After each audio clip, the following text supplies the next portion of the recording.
Tiempo de presentar a nuestro próximo invitado. Se trata de José Urtubey, este dirigente industrial que también nos representa a nivel nacional con un importante bagaje de contactos empresariales. ¿Qué tal, José ¿Qué tal? Urtubey? Muchas Buenas gracias por noches. invitarme. Bienvenido, gracias por estar acá. Muchas gracias. ¿Qué le parece, no? Esto que estamos viviendo, ya ni qué le parece, sino cómo vive esta situación en forma personal para luego adentrarnos a la situación socioeconómica que atraviesa el país. Sí. Mira, justo ayer tuvimos una reunión en el Consejo de las Américas que te diría, había mucha gente de la política, los distintos sectores, tanto oficialismo como oposición, como también empresarios, gente del tercer sector. Y había un dato curioso, entre que, yo me acuerdo, previo a la pandemia, que había sido la última reunión presencial, vos, entre que salías de una reunión y entrabas a la otra, el dólar cambiaba el precio. Estaba hablando del año 2019. Y ahora lo mismo. Y esto que es un síntoma, digamos... No menor. No menor, pero podríamos decir un síntoma de testigo, es un problema en la Argentina. Nosotros tenemos una inestabilidad en la macroeconomía, tenemos una inestabilidad en nuestro sistema que nos lleva a, obviamente, a tener primero las necesidades que hay en la Argentina, en los distintos niveles, las necesidades que hay, y después las preocupaciones. Yo creo que entonces el mayor desafío que hoy tiene la clase política, obviamente, es dar respuesta a partir de un acuerdo, es decir, medianamente llegar a posiciones encontradas, por lo menos para ponerle un torniquete a esta crisis financiera y cambiaria que de lograrse, entiendo yo que podría dar lugar a empezar a encarar reformas un poquito más de fondo. En la medida que no se hagan, en tu programa lo hablábamos alguna vez. Sí, eso le iba a decir, usted toma como curioso ese dato del 2019 y hace un año que usted estuvo acá, planteamos esto, ¿no? La necesidad de una mesa de acuerdo política. Durante el periodo del gobierno anterior también, es decir, en el macrismo también se vivía esto. Y esto te lleva a la conclusión que es un problema de varios gobiernos, de distintos signos políticos. Entonces, hoy creo que más que nunca deberíamos poner una exigencia de llegar o concitar estos acuerdos. Y había una opinión generalizada, fíjate, ayer en los distintos, y además interlocutando con distintos sectores con los que hablo permanentemente, hay como un reclamo generalizado a ir a ese lugar. Eso le iba a decir, ¿no? Porque como ciudadanos nos vemos muy dispersos. Ustedes que forman organizaciones, ¿no tienen el poder suficiente para exigir al gobierno este tipo de cosas? Porque ustedes podrían, no sé, se me ocurre decir, hoy paramos y bueno, ¿qué pasa en el país cuando hoy paramos? Sí. Pero para hacer un llamado de atención que realmente logre revertir la política. Sí, dentro del sistema democrático yo creo que el mejor llamado de atención son las urnas, pero dicho eso, diría... pero ahí tenemos otro problema que ya lo vamos a hablar. Sí, ya lo vamos a hablar.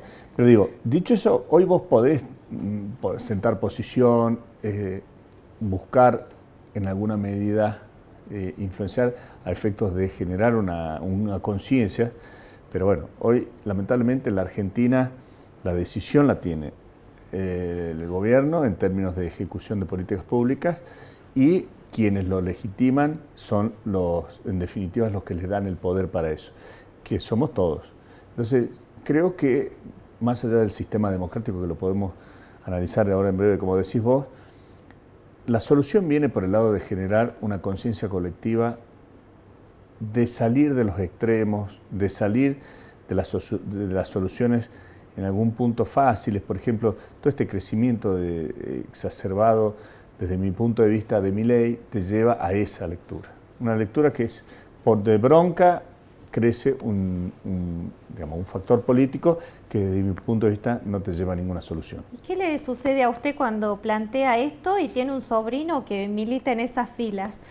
No, a mí primero me parece bien, cada uno en definitiva tiene la opinión que tiene, siempre hemos sido lo suficientemente, te diría, amplios, progresistas como para cada uno soportar y obviamente respetar las decisiones. Desde mi punto de vista, lo digo esto porque es real lo que pienso, es decir, el rol del Estado es fundamental, lo hemos visto en la pandemia, en el mundo.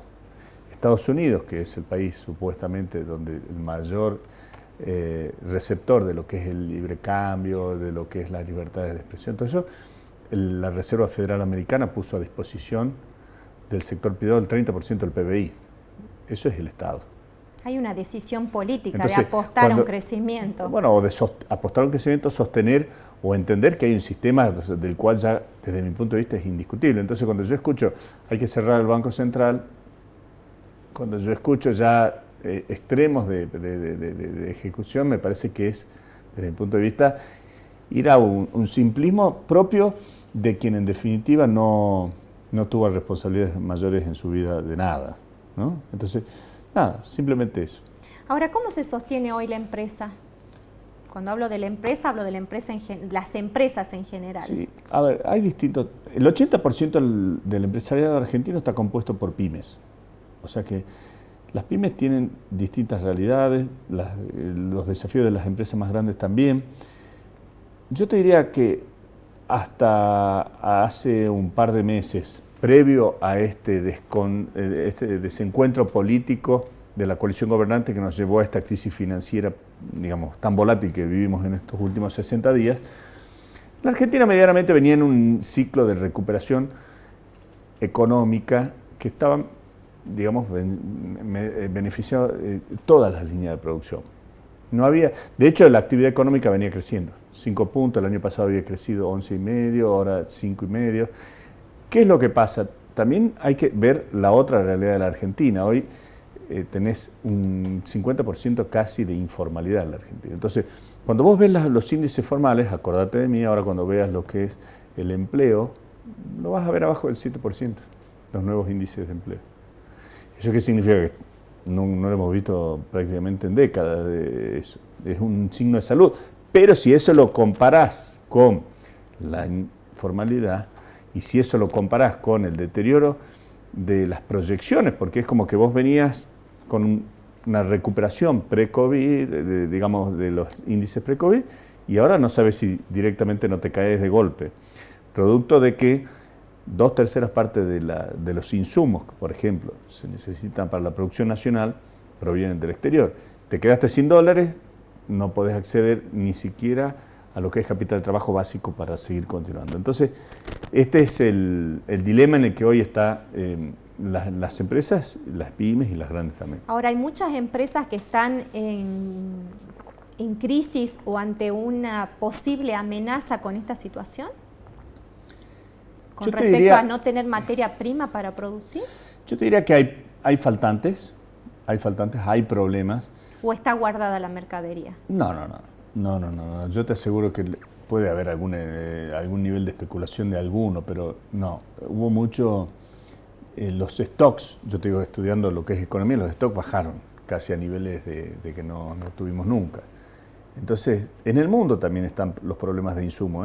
En muchas cadenas de valor están con faltantes, ya sea o por la pospandemia o por después incorporar lo que fue la invasión de Rusia a Ucrania, que pegó fuertemente en dos sectores, principalmente en energía y después también en lo que es agroalimentario. Toda Europa hoy está sufriendo ese faltante de abastecimiento de parte de Ucrania y de Rusia también, y Rusia en el caso de Gazprom, del gas. Y eso, bueno, también pega en lo que es la producción. Entonces, a renglón seguido lo que pasaba con la pandemia, ¿no? Uh-huh. Ahora, se ha anunciado un paquete de medidas con respecto a lo que es las tarifas de la energía. Justamente no hubo nada especial para las pymes ni las grandes empresas, lo cual van a tener un costo elevado con respecto al consumo. Yo te diría que las grandes empresas ya pagaban tarifas plenas. O sea, entendamos, las grandes empresas ya se pagaban. No tenían subsidio. No. En las pymes, a mí me gustaría escuchar o ver la letra chica, porque es verdad, ayer estaba en esta reunión la secretaria Rollón y era un poco la pregunta generalizada, es decir, ¿hay una letra chica para las pymes? Es decir, ¿va a haber alguna distinción? Así como... ¿Y cuál fue la respuesta? Bueno, no, porque fue, digamos, dentro de un marco de discusión general. Ya van a salir los decretos o las resoluciones, reglamentaciones. las reglamentaciones puntuales, pero en alguna medida creo que ahí tendríamos que tener, así como hay una progresividad. ¿No cree que se les pasó por alto y después con el reclamo? Ahí como hay alguna suerte de progresividad, yo creo que ahí va a haber, o tenemos que esperar esa letra chica, y si no la tuviesen prevista, va a haber que preverlo. ¿Hay esperanzas en el sector empresarial con la llegada de Massa al gabinete nacional? Mira, yo creo que en el caso de Massa, el que se unifique la toma de decisiones en una botonera única dentro del Ministerio de Economía, todos los asuntos que tienen que ver con la economía y las finanzas, es importante. Porque obviamente las descoordinaciones, fíjate lo que pasó con la última corrida que todavía la estamos pagando, 17 de junio, porque se tenían que cancelar unos bonos de Narsa que tenían que venderse para importar ciertos niveles de energía por los faltantes. Hubo una venta masiva de bonos. Eso obviamente pegó directamente sobre el contado con liqui. El contado con liqui pegó sobre el MEP, que son los distintos tipos de cambio. Y el MEP, digamos, empezó los nerviosismos, sumado a las peleas políticas que después se sucedieron, si Guzmán sí, Guzmán no, y todo lo que hemos visto y experimentado. Entonces, en alguna medida creo que ahí es donde hay que poner foco. La botonera única es importante. Creo que el desafío de Massa es mostrar un plan un poco más de fondo, es decir, recién veo las primeras medidas. ¿Usted cree que debiera haber tomado medidas más rápidas? No necesariamente digo que, pero sí esto son medidas que hay que acompañarlas de muchas más medidas. Es decir, estas primeras medidas creo que hay que acompañarlas más de medidas, en concreto, por ejemplo, las reuniones con los sectores del agro que tienen que liquidar las exportaciones, algo hay que hacer. No sé si incentivarlo, facilitar el mecanismo que se presentó inicialmente y por ahí no tiene el resultado que se quería. Algo hay que hacer porque, o con los otros sectores exportadores, o en alguna medida si es que hay algo de financiamiento, también, porque hoy Argentina necesita más que nada cortar ese torniquete o implementar un torniquete que corte ese drenaje de lo que es el problema financiero que estamos viviendo, la volatilidad financiera que estamos viviendo. Porque eso, una vez que se pueda controlar, saliendo de la estacionalidad del invierno, donde baja el consumo de la energía y en algún punto eso te permite no tener que usar tantos recursos, dólares puntualmente, para la importación de lo que son los productos energéticos. Ahí es donde me parece que vamos a Ahora, tener ¿cómo que se después le hace? Ir a reformas más estructurales, pero mientras tanto hay que actuar de shock. ¿Cómo se le hace ficticiamente para explicarle a la economía que siempre está atada a la política? Cuando tendríamos que tener fortaleza económica para plantear políticas. Sin duda. Eso tiene que ver con, digamos, la síntesis de eso son las reservas de un banco central. Es decir, yo creo que Milei quiere sacar. Sí, Milei lo que quiere sacar es todo el sistema de regulación del sistema monetario, que es un absurdo. De 200 países que hay en el mundo, creo que 2 aplican esa. Todo el mundo desarrollado no tiene sus bancos centrales. La Comunidad Europea tiene una Reserva Federal de la Comunidad Europea. Estados Unidos tiene la Reserva Federal Americana. No, digamos, estos tubos de ensayo no sé a dónde nos pretenden llevar algunos. Pero sí, yo creo que los economistas muchas veces trabajan sobre estas ideas y la autonomía que vos haces mención viene por el lado del valor de la moneda, de generar la acumulación de reservas a efectos de dar cierta musculosidad y intensidad económica, sin duda. ¿Y usted cree que debiéramos dolarizar el país? No, yo creo que no están dadas las condiciones y me parece que sería un error. Hubo un fuerte debate al respecto en algunos sectores del cual me tocó participar y creo que sería un error sustancial. Primero porque no tenés el nivel de reservas para hacer eso sin que sea a costa de un fortísimo dolor y crisis de muchos sectores. Y segundo, que después te ponen una rigidez que el mundo inclusive está buscando salir de eso. Es decir, quien te presente el caso, bueno, Ecuador, fíjate que mejoró. En definitiva, Ecuador no tiene los sistemas productivos industriales que tiene la Argentina. Entonces, no, sin duda que no corresponde. Usted hace rato hacía mención a que el ciudadano tiene el poder para ejercer su derecho y votar en las elecciones. Ahora, ¿qué pasa cuando, lo decíamos en el bloque anterior, no tenemos una población muy grande que está acostumbrada a vivir de la dádiva o del plan social y obviamente que va a votar aquel que le dé ese beneficio? Y ahí el poder de decisión y de calidad de voto baja enormemente. Sí, yo creo que hay dos tiempos. Un tiempo crónico que se transformó en permanente, es decir, año 2002, 2003 empiezan las políticas de asistencialismo para contener el post-2001, llamémosle así, la crisis del 2001. Eso que debió haber sido transitorio se transformó en permanente. En permanente no solo durante los gobiernos del kirchnerismo, sino en el macrismo se profundizó, ¿no? Entonces, ¿qué es lo que yo veo? Hoy, quien es beneficiario de uno de esos planes, también se da cuenta que no resiste. Es decir, porque los niveles inflacionarios que hacen, licúan, obviamente, esos recursos. Por Entonces, eso son las manifestaciones hoy de la gente que recibe esos planes, porque la plata no le alcanza. Entonces, pero ya empieza a entender el sistema, por un lado también, de que no resiste análisis, porque vos no podés tener un 55% de un país productivo asistiendo a un 45%. No, es decir, por supuesto que creo en las herramientas de asistencialismo, pero tienen que estar basadas en una necesidad y después en algún tema puntual y transitorio. No podés tener una economía sustentada en eso, porque si no es imposible. Así. Igual que lo mismo que pasa con el empleo público. ¿Y usted cree que eso va a decantar? Sí, sin duda.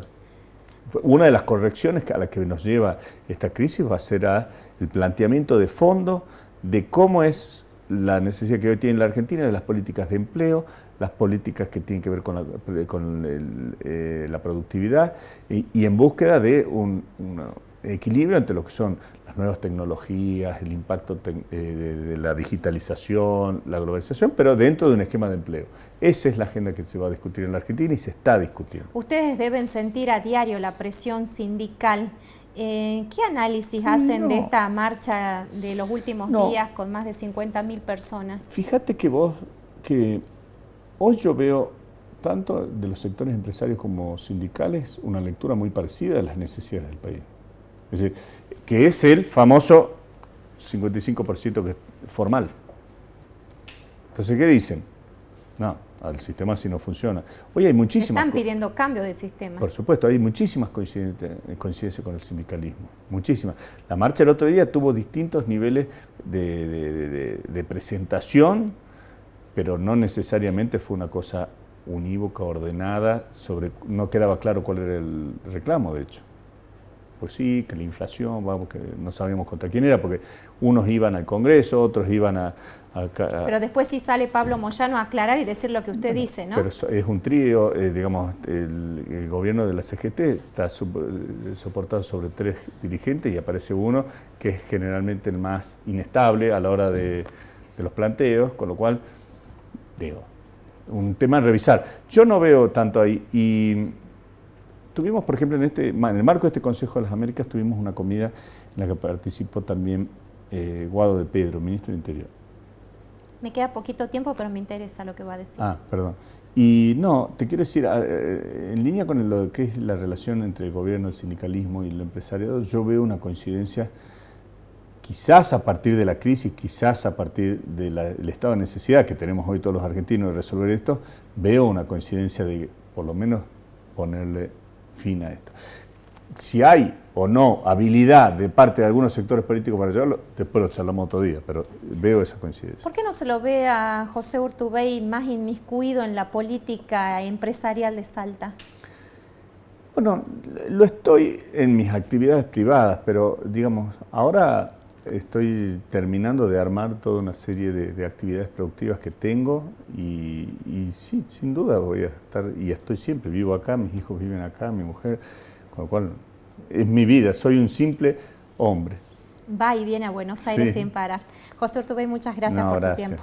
Hacemos ya la despedida del programa, agradeciéndoles la atención dispensada. Nos reencontramos el próximo miércoles. Será hasta entonces.